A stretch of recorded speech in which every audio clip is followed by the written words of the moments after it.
First ఒక వ్యక్తి గురించి నేను చెప్పేసి దాని తర్వాత మిగతా నేను మాట్లాడతాను. The one and only megastar Chiranjeevi garu. Sir, love you sir. ఈరోజు అంటే ఒక 2 months, దీనికి ఒక చిన్న స్టోరీ చెప్పాలి సార్. ఒక 2 months కంటే day and night we have been working on this film. అంటే ఫైనల్ బ్యాక్గ్రౌండ్ స్కోర్ కానీ, దాని తర్వాత ప్రింట్స్ చెక్కింగ్ కానీ, and we had then he said one thing, ఎలాగైనా చూడండి నైట్ అంతా ఏదైనా పని ఫినిష్ చేసి వస్తే బాగుంటుంది. శేఖర్ గారు జనరల్గా అంత ఎక్స్ప్రెస్ చేయరు, ఇదే ఫస్ట్ టైం అంత ఎక్స్ప్రెస్ చేసి నేను వింటాం. ఒక డైరెక్టర్ ఇంత ఎక్స్ప్రెస్ చేసినప్పుడు నేను వెళ్ళి ఎక్స్ప్రెస్ చేయాలని ఒక ఎక్స్ప్రెషన్. దాని తర్వాత ఒకే మాట చెప్పారు, రేపు చిరంజీవి గారు వస్తున్నారు అని. నేనన్నా అయితే నేను వస్తున్నా. So that's the love we have for you sir.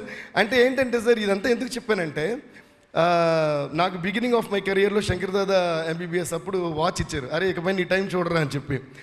అప్పుడైనా సరే, ఇప్పుడైనా సరే, ఎప్పుడైనా సరే, అప్కమింగ్ ఉండైనా, కొత్త ఉండైనా, పెద్ద ఉండైనా, ఎంత పెద్ద ఇండస్ట్రీ బ్లాక్ బస్టర్ అయినా దాన్ని తన భుజాల మీద వేసుకుని ఇది సూపర్ అని చెప్పే ఏకైక వ్యక్తి ఇండస్ట్రీ నుంచి అంటే మెగాస్టార్ చిరంజీవి గారు.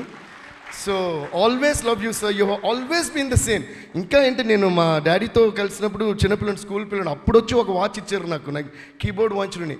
అంటే I don't know how you have that magnanimous mega heart sir to always share love. And నాకు చిరంజీవి గారు అంటే, మనందరికీ చిరంజీవి గారు అంటే మెగాస్టార్ అన్నీ, బట్ నాకు చిరంజీవి గారు అంటే it's pure love, pure form of love is Chiranjeevi garu. Thank you so much sir. మా అందరి తరపున, టీం అందరి తరపున let's give a hoo ha to the megastar.